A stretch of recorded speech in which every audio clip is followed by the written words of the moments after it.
तर मित्रांनो, तुम्ही तुमच्या गावातले सेतू सुविधा संचालक किंवा सीएससी संचालक असाल आणि तुमच्याकडे कस्टमर येत आहे किंवा आमच्या बँकेला आधार लिंक करून द्या किंवा आमच्या आधारला कोणती बँक लिंक आहे ते चेक करून द्या. आता ते तुम्हाला 1 मिनिटात चेक करता येणार आहे. ते कसं करायचं ते आपण या व्हिडिओमध्ये बघणार आहोत. व्हिडिओला शेवटपर्यंत बघा, कुठेही स्किप न करता बघा, म्हणजे ए टू झेड प्रोसेस तुमच्या लक्षात येईल. आता त्यासाठी तुम्हाला एका वेबसाईटवरती जायचं आहे. तिचं नाव आहे npci.org.in. या वेबसाईटवरून तुम्ही ते पुढचं सगळं काम करू शकता जे तुमच्या कस्टमरच्या मागणीमध्ये आहे. आता पुढची प्रोसेस मी तुम्हाला मोबाईल स्क्रीनवरती दाखवतो, कारण एक सामान्य माणूसही ही गोष्ट करू शकतो आणि एक सेतू सुविधा संचालक ही गोष्ट करू शकतो. चला तर मग मोबाईल स्क्रीनवर वळूया.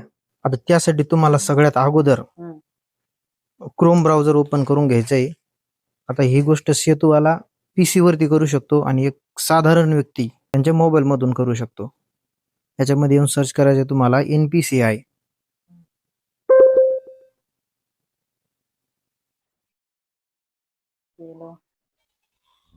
अशा प्रकारे तुमच्या समोर डॅशबोर्ड ओपन होऊन येणार आहे.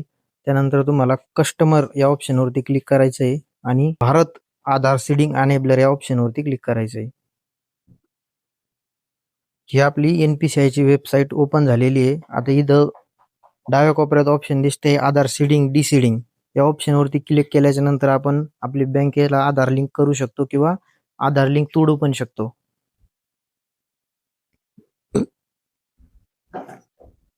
इथं आता तुम्हाला तुमचा आधार नंबर टाकायचा आहे. आधार नंबर टाकून झाल्याच्या नंतर तुम्हाला बँक जर आधार लिंक करायचा असेल तर आधार सीडिंग या ऑप्शनला क्लिक करायचं आहे आणि जर आधार लिंक तोडायचे असेल तर आधार डिसीडिंग या ऑप्शनला क्लिक करायचं. आता सध्या आपल्याला आधार सीडिंग करायची आहे, त्यामुळे आपण आधार सीडिंग या ऑप्शनला क्लिक करून घेऊया.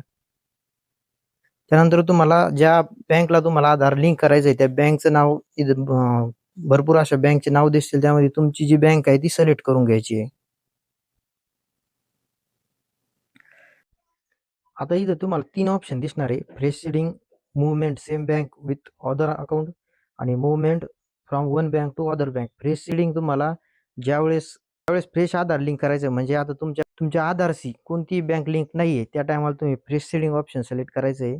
त्याच्यानंतर movement same bank with other bank हे ऑप्शन आहे, ते तुम्हाला तेव्हा सिलेक्ट करायचं आहे जेव्हा तुमचे एकाच बँकेमध्ये 2 किंवा 3 खाते आहे ना. तुम्हाला खात्यापैकी आता दुसऱ्या खात्याला तुम्हाला आधार लिंक करायचं आहे, तेव्हा तुम्हाला 2 नंबरचे ऑप्शन सिलेक्ट करायचं आहे. आणि 3 नंबरचा ऑप्शन तुम्हाला तेव्हा सिलेक्ट करायचं आहे जेव्हा तुमची समजा आता सध्या आधार लिंक SBI मध्ये आहे ना, आता तुम्हाला बँक ऑफ महाराष्ट्रला करायचं आहे, त्या टायमाला तुम्हाला 3 नंबरचा ऑप्शन सिलेक्ट करायचं आहे. आता आपल्याला सध्या चेंज करायचं आहे, त्यामुळे आपण 3 नंबरचा ऑप्शन सिलेक्ट करून पुढे जाऊयात. खाली तुम्हाला अकाउंट नंबर टाकायचा आहे. अकाउंट नंबर तुम्हाला दोन्ही जागेवर टाकणं गरजेचं आहे. अकाउंट नंबर आणि कन्फर्म अकाउंट नंबर ह्या दोन्ही टॅबमध्ये तुम्हाला अकाउंट नंबरच टाकायचा आहे. त्यानंतर इथं या बॉक्सला टिक करून घ्यायचं आहे आणि हा कॅप्चा जसाच तसा टाकायचा आहे.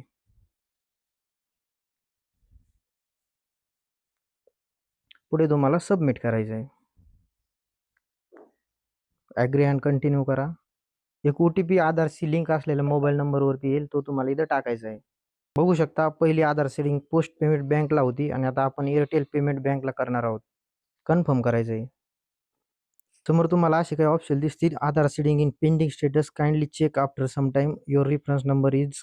हा तुमचा रेफरन्स नंबर राहील पुढचा. इथं तुम्हाला वेट करायचं, एक्झिट करायचं नाही. थोडा वेळ वाट पाहून तुमचे आधार सीडिंग सक्सेस म्हणून तुम्हाला दाखवल्या जाणार आहे. बघू शकता सक्सेसचा मेसेज आलेला आहे. युअर आधार नंबर शेवटचे 4 आकडे successfully received from India post payment bank to Airtel payment bank. या प्रकारे तुम्ही तुमच्या बँकेशी आधार लिंक करू शकता किंवा आधार लिंकला जी बँक आहे ती चेंज सुद्धा करू शकता. मी सांगितलेली ही माहिती जर तुम्हाला आवडली असेल आणि यामधून जर तुम्हाला थोडीशी मदत झाली असेल तर आता चॅनलला सबस्क्राईब करून घ्या आणि व्हिडिओला एक लाईक नक्की करा.